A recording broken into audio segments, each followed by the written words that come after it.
پاکستانی ایک نکارہ اور مفلوج قوم ہے۔ پاکستانی ایک نکارہ اور مفلوج قوم ہے۔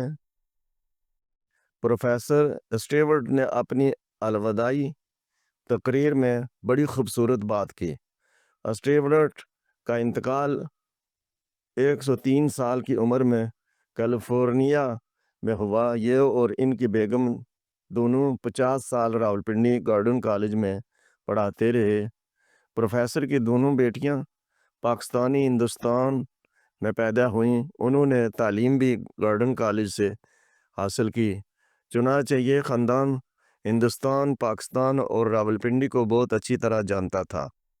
پروفیسر اسٹیورٹ نے 1960 میں اپنی الوداعی تقریر میں اس خطے کے بارے میں بڑی خوبصورت بات کی۔ اس کا کہنا تھا کہ پاکستانی ایک نکارہ اور مفلوج قوم ہے۔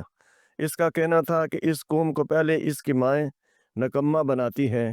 یہ اپنے بچوں کا ہر کام خود کرتی ہیں۔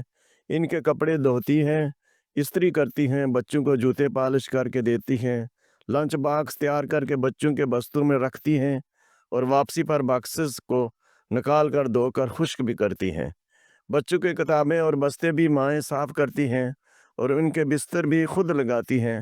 چنانچہ بچے نکارہ اور سست ہو جاتے ہیں اور یہ پانی کے گلاس کے لیے بھی اپنے چھوٹے بہن بھائیوں کو آواز لگا دیتے ہیں یا ماں کو اونچی آواز میں کہتے ہیں، امی پانی تو دے دو۔ پاکستانی بچے اس کلچر کے ساتھ جوان ہوتے ہیں۔ اس کے بعد ان کی بیویاں آ جاتی ہیں۔ یہ انہیں اپنا مجازی خدا سمجھتی ہیں اور غلاموں کی طرح ان کی خدمت کرتی ہیں۔ یہ بھی ان کا کھانا بناتی ہیں، کپڑے دھو کر استری کرتی ہیں، ان کے واش رومز صاف کرتی ہیں، ان کے بستر لگاتی ہیں اور پھر ان کی نفرت، حقارت اور غصہ برداشت کرتی ہیں۔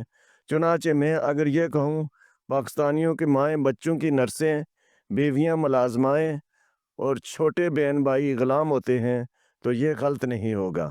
لہٰذا سوال یہ ہے کہ جو لوگ اس ماحول میں پل بڑھ کر جوان ہوتے ہیں، کیا وہ نکارہ اور مفلوج نہیں ہوں گے؟ پروفیسر اسٹیورٹ کا کہنا تھا کہ اگر تم لوگوں نے واقعی قوم بننا ہے تو پھر تمہیں اپنے بچوں کو شروع سے اپنا کام خود کرنے اور دوسروں بالخصوص والدین کی مدد کی عادت ڈالنا ہوگی، تاکہ یہ بچے جوانی تک پہنچ کر خود مختار بھی ہو سکیں اور ذمہ دار بھی۔ تم خود فیصلہ کرو، جو بچہ خود اٹھ کر پانی کا گلاس نہیں لے سکتا وہ کل قوم کی ذمہ داری کیسے اٹھائے گا؟ پاکستانی قوم کے بارے میں یہ آبزرویشن پروفیسر اسٹیورٹ نے 64 سال قبل 1960 میں دی تھی۔ آپ دل پر ہاتھ رکھ کر جواب دیجئے، کیا یہ بات غلط تھی اور کیا یہ اس قوم کی بیماری کی درست تشخیص نہیں تھی؟ ہمیں اپنے رویے اور طرز زندگی کو بدلنے کی ضرورت ہے۔ ہاتھ سے کام کرنے کو کمتر سمجھنے کی بجائے عزت دینی چاہیے، کیونکہ یہی خود انحصاری اور ترقی کی بنیاد ہے۔ جب ہم اپنی روزمرہ ذمہ داریاں خود نبھائیں گے تو ہمارے بچے بھی یہی سیکھیں گے۔ جھوٹ، رشوت اور سفارش وہ بیماریاں ہیں جو بچپن سے ہی سکھائی جاتی ہیں اور بعد میں ہمارے معاشرتی زوال کا سبب بنتی ہیں۔ اسلامی تعلیمات ان برائیوں سے بچنے کا حکم دیتی ہیں، مگر ہم انہیں اپنی زندگی کا حصہ بنا چکے ہیں۔ اگر ہم اپنی گھریلو تربیت کو اسلامی اصولوں کے مطابق کریں، ایمانداری، محنت اور خودداری کو فروغ دیں تو ایک مضبوط، باوقار اور ترقی یافتہ قوم بن سکتے ہیں۔